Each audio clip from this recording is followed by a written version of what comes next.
Оқушылар мұрақтарыңа сәлем. Сіздермен бірге байланысты аялым елеусіз. Бүгін бізде кезекті нұсқа талдау сабағы.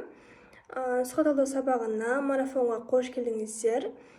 Бүгін біз жаңа ОБТ нұсқасын, яғни 35 сұрақты нұсқаны талдайтын боламыз. Сабақты соңына дейін қарап, жаңа мәліметтер болса жақсылап тыңдап, бекітіп алуға тырысайық. Сонымен сабақты бастасақ. Сонымен бізде бұл жерде бірінші сұрақты былай дейді.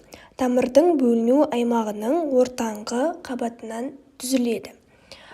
Жалпы бізде тамыр өсімдіктің жер асты мүшесі, ол бізде атқаратын қызметіне және де ұзындығына байланысты бірнеше аймақтарға бөлінеді.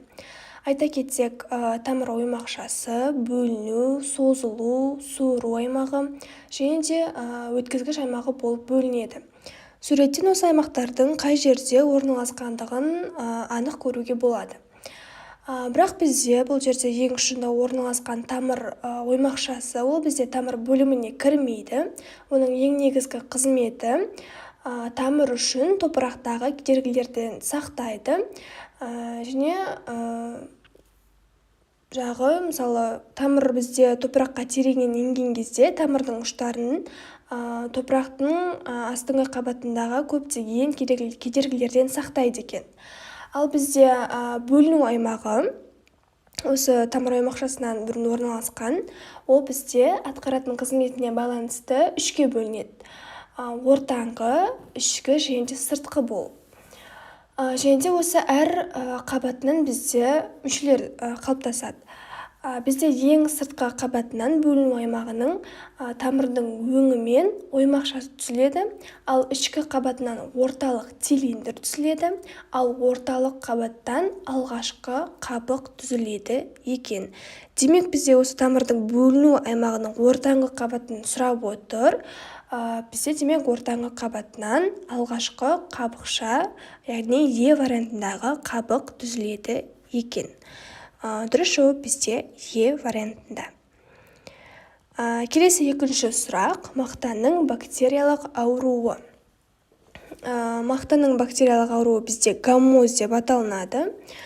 Жалпы, егерде өсімдік, яғни мақта өсімдігі бізде осы гаммоз ауруына ұшырайтын болса, оның тамырлары сарғайып қараяды, және де жаңа шыққан көк өсінділері байқалады екен.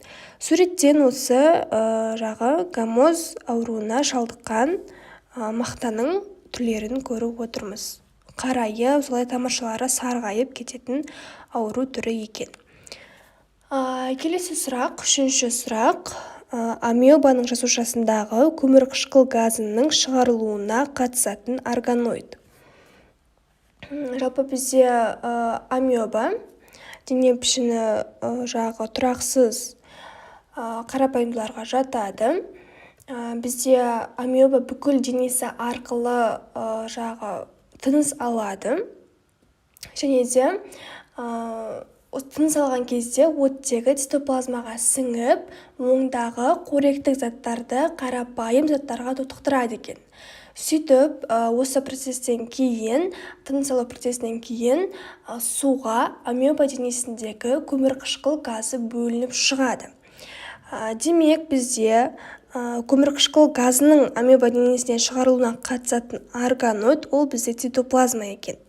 Ал суреттен бізде осы амебаның құрылысын көріп отырмыз. Білесіздер ме, бізде денесінің кез келген жерінен жалған аяқ шығару арқылы қозғалады. Суретте жалған аяқтары, жиырылғыш вакуолі, цитоплазмасы және де ядросы. Келесі сұрақ, тамыр аяқтылар тобына жатпайды. Өте оңай сұрақ деп ойлаймын. Бізде жалпы суреттегі тіршілік иесі ол бізде жасыл эвглена, оның көшесі, хлоропласттары, ядросы, митохондриясы, тамыршалары суретте көрсетілген. Бізде эвглена ол тамыр аяқтылар тобына жатпайды. Ол бізде талшықты, яғни бізде дұрыс жауабы төртінші сұрақтағы дұрыс жауап бізде ол Е вариантындағы жасыл эвглена. Бесінші сұрақ, адамда оң жақ өкпе бөліктері. Жалпы өкпе деп отырғанымыздың өзі адам мен жануарлардың тыныс алу мүшесі. Өкпенің пішіні жартылай конус тәрізді. Сыртын өкпе қап қаптайды, яғни ол өкпе қапты біз плевра деп атаймыз анатомиялық терминде. Және де өкпенің бізде бөліктері болады, яғни оң бөлік және де сол бөлік деп. Және де осы екі бөліктің саны әртүрлі болып келеді. Және де олардың жағы құрылыстары да кішкене басқаша болып келеді. Бізде мысалы сол жақ өкпе екі бөліктен тұрады, жоғарғы және де төменгі. Ал оң жақ өкпе ол бізде үш бөліктен тұрады, жоғарғы, төменгі және де ортаңғы. Демек бізде сұрап тұр, адамда оң жақ өкпе бөліктері дейді. Демек бізде ол дұрыс жауабы В вариантындағы 3 болады. Суретте осы адам өкпесінің құрылысы альвеолалар деген ұғымды көріп отырмыз. Ол бізде жалпы өкпе көпіршіктері альвеолалар деп аталынады. Ересек адамда 700 миллионға дейін альвеолалар өкпесіне сыяды екен. Және де айта кететін қосымша ақпарат, жиі кездесетін өкпе ауруларын айта кетсем, ол бізде туберкулез, өкпе қабынуы және де өкпе қатерлі ісігі. Жаңа нұсқаларда осы сұрақтар жиі кездесіп жүр. Келесі сұрақ, 6-шы сұрақ. Бұл витамин жетіспегенде адам іңірде, түнде нашар көреді. Жалпы бізде витаминология деген ғылым саласы бар. Ол бізде витаминдерді, яғни дәрумендерді зерттейтін ғылым саласы. Витаминдер деп отырғанымыздың өзі адамның организміне аз мөлшерде қажетті биологиялық активті органикалық қоспалар. Яғни бізде витаминдер адамның құрамында тым аз да болмау керек, тым көп те болмау керек. Яғни белгілі бір мөлшерде адам құрамында болуы қажет. Егер де мысалы адам витаминдерді шеттен тыс қабылдайтын болса, немесе шеттен жағы тым аз қабылдайтын болса да, белгілі бір ауруларға ұшырайды. Ондай аурудың өздерінде аты бар.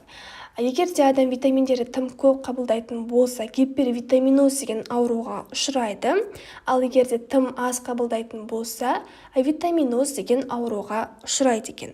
Бұл олардың да өте маңызды ғылыми терминдер, жаңа нұсқаларда жиі кездесіп жүр. Енді витаминдерді сіздер білесіздер, латынның бас әріптерімен бізде белгіленеді. Әрбір витаминнің өзінің атқаратын қызметі бар, және де бір тағамдардың болсын құрамында кездеседі. Және де әр витамин жетіспегенде пайда болатын ауруларды да білуіміз қажет. Енді бізде витаминдер, соның ішінде А витамині, ол бізде жалпы ретинол деп аталынады. Екінші аты, ретинол бізде ағзаның дамып өсуіне қажетті витамин, ол өте адамның организміне қажет. Егер де витамині жетіспейтін болса, адам терісі құрғайды, және де көздің қасан қабығы бұзылады екен. Көздің қасан қабығы бұзылғаннан кейін, соның салдарынан адам іңірде, түнде нашар көреді екен. Және де осы қасан қабықтың бұзылуына байланысты пайда болатын ауруды ақшам соқыр ауруы деп атайды екенбіз. Демек бізде А витамині жетіспеген кезде адам іңірде, түнде нашар көреді, және де ол аурудың аты ақшам соқыр деп аталынады. Айта кеттім, бізде витаминдер тағамдардың құрамында болады деп, бізде мысалы А витамині ірімшіктің, асқабақтың, авокадоның, балықтың құрамында болады екен. Және де бізде дәрумендер білесіздер, латын әріптерімен белгіленеді дедік, және де олар суда немесе майда ерекшелігіне байланысты бөлінеді. Майда еритіндер бізде жаттап алсаңыздар болады, кеда деп, яғни К, Е, Д, А витаминдері, ал қалғанның барлығы бізде суда еритін витаминдер. Бұларды да жаттап алу өте маңызды. Мына жерде бізде витаминдердің екінші аттары да берілген. Кальциферол, токоферол деген сияқты ретинол витаминдері, бұлардың екінші аттарын және де суда немесе майда еритін жаттап алу өте маңызды. Келесі сұрақ, 7-ші сұрақ, асты асқазанға жеткізетін мүше. Жалпы бізде ас қорыту жүйесі деген ұғым бар. Ол жүйеге көптеген мүшелер кіреді. Бізде ас қорыту жүйесі айта кетейін, ең бірінші ауыз қуысынан басталады. Осы суреттен ас қорыту жүйесінің барлық мүшелерін көріп отырмыз. Ауыз қуысы, өңеш, ұйқы без, асқазан, аш-ішек, тоқ ішек, соқыр ішек. Жалпы бізде ас қорыту жүйесі ауыз қуысы мен жұтқыншақты асқазанмен жалғастыратын бөлім ол бізде өңеш деп аталынады. Яғни бізде асты асқазанға осы мүше жеткізеді екен. В вариантының дұрыс жауабы. Бізде өңеш жалпы түтік тәрізді мүше, ұзындығы 25 сантиметрді құрайды, қалыңдығы 3,5 немесе 5,5 шамамен алғанда миллиметрді құрайды екен. Демек бізде дұрыс жауабы В варианты. Мына суреттен бізде осы ас қорыту жүйесін жақсылап суреттен көріп алсаңыздар болады. Келесі сұрақ, 8-ші сұрақ, бірінші реттік консумент. Жалпы консумент деп отырғанымыздың өзі, сіздер білесіздер, тіршілік иелері, мысалы консументтер, яғни мысалы дайын органикалық затпен қоректенетіндер немесе өздері түзетіндер деген сияқты болып бөлінеді. Соның ішінде консументтер дегеніміздің өзі дайын органикалық заттарды пайдаланатын организмдер. Яғни оларды гетеротрофтылар деп те атасақ болады. Бізде ондай организмдерге адам мен жануарлар және де кейбір микроорганизмдерді жатқызуға болады екен. Шынымен де мысалы біз адамдар өзіміз органикалық затты түзе алмаймыз, тек қана дайын түрімен ғана қоректенеміз. Және де бізде осы консументтер бірінші және де екінші реттік консумент болып бөлінеді, яғни алғашқы және де соңғы болып. Бізде бірінші реттік консументке өсімдік қоректі жануарлар жатады, мысалы ретінде алатын болсақ қоян. Ал екінші реттік консументке ет қоректі аңдарды, яғни жыртқыштарды жатқызуға болады екен. Мысалы қасқыр, арыстан деген сияқты, оның барлық бізде жыртқышқа жатады. Енді бізде сұрақта бірінші реттік консументті сұрап отыр, ол әрине бізде қоян болады. Ол бізде өсімдік қоректі жануар екен. Келесі сұрақ, 9-ші сұрақ, адам хромосомасындағы тіркесу тобы. Жалпы бізде адамда әрбір дене жасушасы 46 хромосомадан тұрады, ал жыныс жасушаларында 23 хромосома болады. Ал хромосома дегеніміздің өзіне анықтама бере кетсем, жалпы хромосома дегеніміздің өзі жасуша ядросында болатын гендерді тасымалдайтын және жасушалардың тұқым қуалау қасиеттерін анықтайтын органоидтар екен. Және де бізде хромосомалар барлық тіршілік иелерінде бірдей емес, әрбір тіршілік иесінде әртүрлі болып келеді саны жағынан. Мысалы бізде адамдарда 46 болса, ал тіркесу тобы ол бізде 23 болып келеді екен. Суреттен осы адам хромосомасын көріп отырсыздар. Келесі сұрақ, тағы да витаминдер жайлы сұрақ. В1 дәруменінің авитаминозы кезінде пайда болатын ауру.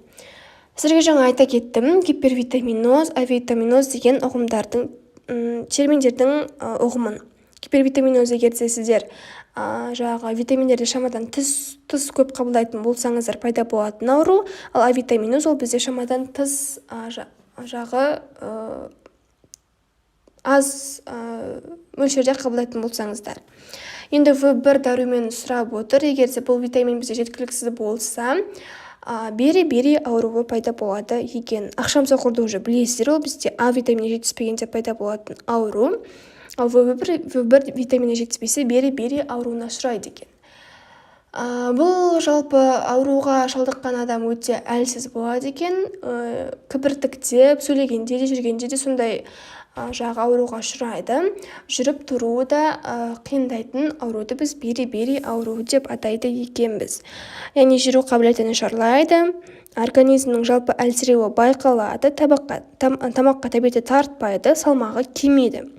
Аяқ қолдың шаншып немесе сыздап ауруы пайда болады.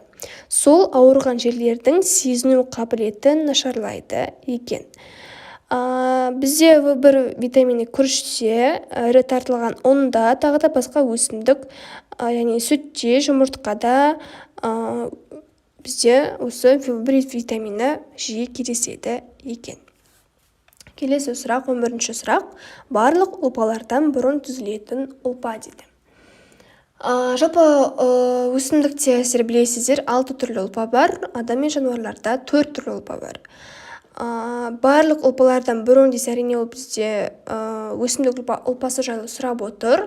Барлық ұлпалардан бұрын түзілетін ұлпа ол бізде түзуші ұлпа. Бізде түзуші ұлпаның жасушалары жас, ұдайы бөлінеді. Түзуші болғандықтан өркен мен тамырдың ұшында орналасады. Барлық басқа ұлпалар, мысалы жабын ұлпасы, өткізгіш, тірек, негізгі ұлпалардың барлығы осы түзуші ұлпадан түзіледі екен. Ағаш тігінің жуандауы да дәл осы түзуші ұлпаға байланысты екен. Суреттен осы өсімдік ұлпаларының кейбір түрлерін көріп отырсыздар. Бізде 11 сұрақтың дұрыс жауабы демек С вариантындағы түзуші ұлпа. Келесі сұрақ, 12 сұрақ, қандауыршаның орталық жүйке жүйесінің қызметін атқарады. Бізде қандауырша бас сүйексіздер класының туысы, жалпы дене тұрқы 8 см құрайды. Бізде ол жүйке, яғни қандауыршаның жүйке жүйесі желі үстінде арқа жағын бойлай созыла орналасқан. Яғни ол бізде осы жүйке жүйесі жүйке түтік тәрізді өте қарапайым құрылысты болып келеді екен. Демек, жүйке жүйесінің қызметін бізде жүйке түтігі атқарады екен. Суреттен осы қандауыршаның ішкі құрылысын, ауыз айналасындағы қармалаушы, желбезек саңылаулары бар жұтқыншағын, желісін, және де жүйке түтігін, бауыр өскіні, жыныс безер және де ішек пен анал тесігін көріп отырмыз. Денен тұрқы 8 см құрайды екен. Келесі сұрақ, иммундық жүйенің шеткі мүшесі. Иммундық жүйе деп отырғанымыздың өзі организмді бөгде заттарға қарсы тұру қабілетін күшейтетін қасиеті бар жүйені біз иммундық жүйе деп атайды екенбіз. Енді бізде ас қорыту жүйесі сияқты иммундық жүйеде көптеген мүшелерден тұрады. Осы мүшелердің өзі орналасуына байланысты ортаңғы иммундық жүйе мүшелері және шеткі иммундық жүйе мүшелері болып бөлінеді екен. Бізде орталық иммундық жүйенің мүшелеріне айырша без, жілік майы, соқыр ішек жатса, ал шеткі мүшеге варианттың ішіндегі бадамша без жатады екен. Демек, бізде дұрыс жауабы А вариантындағы бадамша без екен. Келесі сұрақ, ата-аналарынан алынатын гендердің жиынтығы. Бәріңіз білесіздер деген ойдамын. Әрине ол бізде генотип деп аталынады. Яғни бізде генотип организмдердің көбеюі кезіндегі ата-анадан берілетін клеткадағы барлық гендердің жиынтығы бізде генотип деп аталынады екен. Бұл терминді бізде 1909 жылы Йогансен деген ғалым ұсынды. Оны да жаттап алыңыздар, жылында терминді енгізген ғалымды. Генотип және де осы фенотип деген терминдерді бізде Йогансен деген ғалым енгізген болатын. Келесі сұрақ, 15-ші сұрақ. Бактерияларды зақымдап, ерітіп жіберетін вирустарды бактериофагтар деп атайды. Оны білесіздер деген ойдамын. Олардың бактерия қабықшасын ерітіп жіберетін ферменті. Ферменттер бізде жалпы тіршіліктің негізі. Кез келген процестерді сезесетін, бірақ өздері оған қатыспайтын бізде ферменттер. Көптеген адамның құрамында ферменттер бар. Әр фермент бізде әрбір дене мүшемізде орналасып белгілі бір маңызды қызметтерді атқарады. Енді бактерия қабықшасын ерітіп жіберетін бізде ферментті сұрап отыр екен. Ол бізде лизоцим ферменті. Ол бізде сілекейде, көз жасында, қан сарысуында кездесетін фермент микробтарды жоятын, бактерия қабықшасын ерітіп жіберетін қасиеті бар екен. Келесі сұрақ, гидатофиттерге тән ерекшеліктер. Гидатофиттер суреттен көріп отырмыз, оған қандай өсімдіктер жатады екенін. Бізде гидатофиттер көп бөлігі немесе толығымен суда өсетін өсімдіктер. Гидо немесе гидос дегеннің өзінен білуге болады, яғни су деген ұғымды білдіртеді. Бізде олар су өсімдіктері болғандықтан оларда механикалық ұлпа болмайды екен. Бізде гидрофиттер деген ұғым бар. Ол да осы гидатофиттерге ұқсас. Олар бізде жартылай суда немесе батпақты жерлерде өсетін өсімдіктер. Олардың гидатофиттерге қарағанда механикалық ұлпалары жақсы дамыған болып келеді екен. Келесі сұрақ 17-ші сұрақ. Домалақ басты түктер арқылы заттарды бөліп шығарушы ұлпасы бар өсімдік дейді. Домалақ басты түктер бізде бөліп шығарушы ұлпаға жатады. Нақтырақ айтсам, заттарды сыртқа бөліп шығарушы ұлпаға. Сіздер білетін шығарсыздар, бізде бөліп шығарушы ұлпаның өзі екіге бөлінеді. Заттарды ішке бөліп шығаратын немесе заттарды сыртқа бөліп шығаратын ұлпалар болып. Бізде соның ішінде домалақ басты түктер, ол жабын ұлпаның өңінен пайда болады. Мысалы, пеларгония деген өсімдік бар. Оның екінші аты бізде қастамақ. Әсіресе оның сабағы мен жапырағында осы домалақ басты түктер кездеседі екен. Демек бізде дұрыс жауабы қастамақ. Екінші атын да біліп алу қажет, пеларгония. Кейде көп жауаптылық сұрақтарда келе осы екі атын да беріп қою сізге әбден мүмкін. Келесі сұрақ 18-ші сұрақ. Тамақты көмейге жібермей өңешке бағыттайды. Тағы да ас қорыту жүйесінен келіп отырған сұрақ екен. Бізде көмей қақпақшасы деген ұғым бар, немесе оны көмей шодыры деп атайды. Оның негізгі қызметі асты көмейге жібермей өңешке қарай бағыттау. Өңештен кейін сіздер өзі білесіздер, ас бізде асқазанға қарай өтеді екен. Демек бізде дұрыс жауабы көмей қақпақшаға, дұрыс жауап бізде Е вариантында. Келесі сұрақ. Популяциядағы генотип пен фенотиптің таралу жиілігін анықтайтын заң. Бізде Харди Вайнберг деген ғалымдар бірігіп осы заңды ұсынған болатын. Яғни ол екі ғалым бізде популяциядағы генотип пен фенотип таралуын көрсететін формуланы ұсынды. Кейіннен ол бізде Харди Вайнберг заңы деп аталынды. Демек ол заңдылық бізде Д вариантындағы Харди Вайнберг заңдылығы екен. Келесі сұрақ. Хлоропласт ішкі қабатындағы тилакоидтардың жалпақ матриксын құрайтын нәруыз. Жалпы суреттен осы хлоропласттың ішкі құрылысын көріп отырсыздар. Бізде пластидтер деген ұғым бар, тек қана өсімдік жасушасына тән, және де олар бізге үшке бөлінеді. Хлоропласт, хромопласт және де лейкопласт. Хлоропласт ол біздер өсімдікке жасыл түс беретін пластид.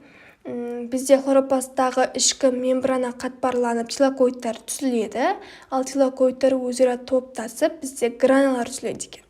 Және де тилакоидтың жалпақ матриксін құрайтын нәруыз ол бізде строма деп аталынады екен. Дұрыс жауап бізде В вариантында. 21-ші сұрақ. Қазіргі жаңа нұсқаларда байқап жүрген шығарсыздар. Біз 21-ші сұрақтан бастап сіздерге оқу сауаттылығы сияқты белгілі бір тексті беріп қояды. Одан кейін сол 5 вариант бойынша сол текст бойынша сұрақтар қойылады. Айта кетейін, егер де осындай тексттер берілетін болса, жақсылап түсініп алуға тырысыңыздар, себебі сұрақтың ішіндегі дұрыс жауаптары көбінесе осы тексттің ішінде өзі-ақ беріліп тұрады. Нәруыз биосинтез жайлы айтып отыр. Видеоны паузаға қойып, жақсылап оқып, түсініп алыңыздар. Біз 21-ші сұраққа көрсейік. 21-ші сұрақта транскрипция процесінде матрица қызметін атқарады деп тұр. Бізде жалпы транскрипция дегеніміздің өзі тірі жасушалардағы рибонуклеин қышқылының биосинтез процесі. Ол бізде дезоксирибонуклеин қышқылының, яғни ДНК-ның матрицасында жүреді екен. Демек бізде дұрыс жауабы В вариантындағы ДНК. 22-ші сұрақ. Нәруыз молекуласындағы амин қышқылдар арасындағы байланыс. Бізде пептидтер деген ұғым бар. Ол бізде амин қышқылдарының қалдықтарынан тұратын органикалық заттар. Нәруыз молекуласындағы, яғни амин қышқылдар арасындағы байланыс дәл осы пептидтік байланыс болып келеді екен. Дұрыс жауабы демек бізде А вариантында. 23-ші сұрақ. ДНК-да жазылған ақпараттың РНК-ға көшірілу процесі. Көшірілу десе демек ол бізде транскрипция процесі болады. Транскрипция деген ұғымның өзі бізде аударатын болсақ, қайта көшіріп жазу деген ұғымды білдіртеді екен. Инициация, элонгация, терминация оның барлығы бізде осы олар бізде сатыларға жатады, мүлдем қатысы жоқ. Демек бізде дұрыс жауабы Е вариантында. 24-ші сұрақ. Биосинтездің бірінші сатысы. мына жерде сіздер тегіске назар аударсаңыздар, трансляция процесі рибосомада жүреді және де 3 кезеңнен тұрады. Инициация, элонгация және терминация деп тұр. Бұлар бізде қатар-қатарымен жазылған, демек бұның өзі сіздерге подсказка. Біріншісі бізде демек инициация, екіншісі элонгация, үшінші сатысы демек бізде терминация. Бізде сұрақта бизнесіздің бірінші сатысын сұрап отыр, демек ол бізде инициация сатысы болады екен. Бізде инициация деп отырғанымыздың өзі түзілетін полимер тізбегінің мономер буындары арасындағы алғашқы байланыс. Элонгация ол өсіп бара жатқан полимер тізбегіне кезекті мономер қосылуы, ал терминация тізбектің өсуі және де тоқтауы, яғни бізде ең соңғы сатысы екен. 25-ші сұрақ, инициацияны бастайтын кодон. Ол бізде А, У, Г кодондары екен. Суреттен бізде осы кодондардың барлығын көріп отырмыз. Ал сұрақтағы дұрыс жауап бізде С варианттағы А, У, Г. 26-ші сұрақ, көпжауаптылық тестке келіп қалдық. Бір немесе бірнеше дұрыс жауаптары болады екен. Білесіздер деген ойдамын. 26-ші сұрақта бізде былай дейді: топырақта болмайтын тамырлар. Бізде тамырдың құрылысымен жаңа танысып өттік, оның аймақтарымен танысып өттік. Және де бізде суреттен қарап отырсаңыздар, тамырдағы негізгі тамыр, жанама тамыр, қосалқы тамыр және де сабақты көріп отырмыз. Және де бізде барлық өсімдіктің тамырлары топырақта болады деген ол қате ұғым. Топырақта болмайтын тамырдың түрлері деп болады. Ол бізде емізік тамыр. Емізік тамыр ол бізде көбінесе паразиттік тіршілік ететін өсімдік тамырлары. Ол бізде топырақта болмайды. Көбінесе екінші өсімдікке инеше қадалып тұрып жағы өсетін тамырды біз емізік тамыр деп атайды екенбіз. Келесі сұрақ, хроматофоры таспа пішінді балдырлар. Бізде жалпы балдырдың өте көп түрлері бар, және де әрбір балдырдың хроматофора пішіндері әртүрлі болып келеді. Кішкене дауысым қарлығып отыр, кешірім сұраймын. Бізде спирогера мысалы, оның бізде хроматофора таспа пішінді болып келеді, және бізде дұрыс жауап бұл жерде H вариантында. Суреттен осы балдырдың түрлерін көріп отырсыздар, және де кейбір осы балдырдың хроматофорын пішіндерін айта кетсем, жазып алу өте маңызды. Мысалы бізде хлорелла, оның хроматофорының пішіні жазық астау тәрізді, хламида монатаның хроматофорының пішіні терең астау тәрізді, ал лотрикстің хроматофорының пішіні жалпақ білезік тәрізді болып келеді екен. Жазып жаттап алу өте маңызды. 28-ші сұрақ, қасқырдың ұрпағының атаулары. Жалпы бізде қасқырдың аталығы көкжал, бірішек, сырттан деп аталынса, аналығы шулан немесе құртқа деп аталынады, ал қасқырдың көсемі абатан, ал қасқырдың ұрпағы немесе күшігін бөлтірік деп атайды екенбіз. Бір ғана дұрыс жауабы бар, ол бізде G вариантында орналасқан. 29-ші сұрақ, балықтарды зерттейтін ғылым саласы. Соңғы жаңа нұсқаларда бізде ғылым салаларын көбінесе осындай көпжауаптылық тестте беріп қойып жүр. Сондықтан да ғылым салаларын міндетті түрде жаттап, жазып алу өте маңызды. Мысалы, ана жерде егерде балықтарды зерттейтін ғылым саласын білмесеңіздер, мысалы, бриология мүктерді зерттейді бізде, микология саңырауқұлақтарды, алгология балдырларды, орнитология бізде құстарды, герпетология мысалы жұрғылаушылар зерттейтін ғылым салалары. Білмей жатсаңыздар, сызып тастау арқылы тезірек тауып алуға болады. Бізде балықтарды зерттейтін ғылым саласы бізде ихтиология деп аталынады екен. Демек бізде дұрыс жауабы В вариантында. Келесі сұрақ, сүтқоректілердің кеуде қуысында орналасқан мүшелер. Өте оңай сұрақ. Сүтқоректілер, және бізде адамның өзі сүтқоректілерге жатады. Мысалы, зәр шығару жүйесінің мүшелері немесе ас қорыту жүйесі, тыныс алу мүшелері деген сияқты мүшелер бізде орналасқан. Әрине, өздеріңіз-ақ варианттың ішінен қарап тауып алсаңыздар болады. Яғни А варианты бұл жерде, С варианты және де G варианты. Келесі сұрақ, 32-ші сұрақ, тоқішек бөлінеді. Бізде тоқішек ас қорыту жүйесінің соңғы бөлімінің ортаңғы бөлігі тоқішектің ұзындығы 1,5-2 метрді құрайды. Және де тоқішек әрине бізде бөлімдерден тұрады. Бізде тоқішектің бөлімдеріне тікішек бірінші бөлімі, екінші бөлімі соқыр ішек, ал үшінші бөлімі жиек ішек. Үш түрі жауабы бар екен. Варианттың ішінен белгі тауып алсаңыздар болады. Бізде тоқішектің негізгі қызметі, бізде тоқішекте су қайтадан сіңіріледі, нәжіс қалыптасады. Көптеген осы бактериялар бізде тоқішектің құрамында болады, бірақ олар тек қана адам организмінде пайда ретінде ғана болады екен. Демек, олар бізде пайдалы бактериялар. Келесі сұрақ, хромосомалық аурулар. Жалпы бізде аурулардың өзі, мысалы, жүре пайда болады, немесе ұрпақтан ұрпаққа тұқым беріле, ата-аналардан тұқым берілетін аурулар болып бөлінеді. Бізде соның ішінде хромосомалық аурулардың түрлері бар. Ондай ауруларға Шерешевский, Тернер, трисомия және де Клайнфельтер аурулары жатады екен. 34-ші сұрақ, хромосомалық мутация түрлері.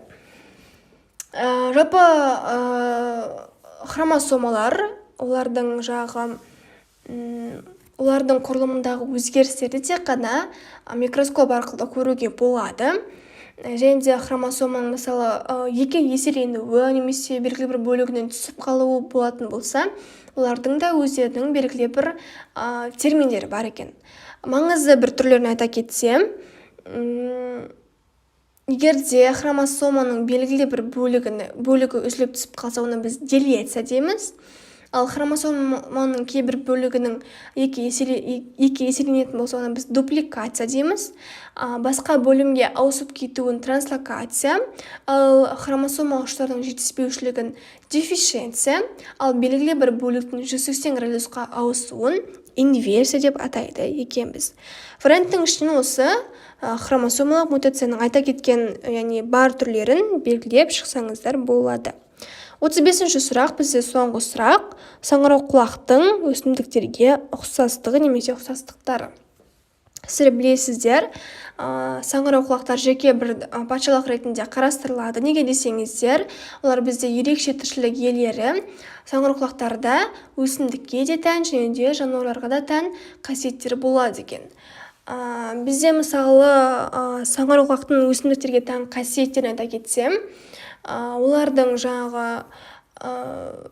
көбеюі, бір орыннан өсімдік сияқты қозғалмауы, міне осының барлығы бізде саңырауқұлақтардың өсімдіктерге тән белгілері екен. Суреттен осы саңырауқұлақтың кейбір түрлерін көріп отырсыздар. Сонымен бізде нұсқалау сабағы аяқталды. Жаңа нұсқа болды. Көптеген маңызды ақпараттар алдыңыздар деген үміттемін. Егер де жақсы ақпараттар алған болсаңыздар, комментарияға өз ойларыңызды жаза кетсеңіздер.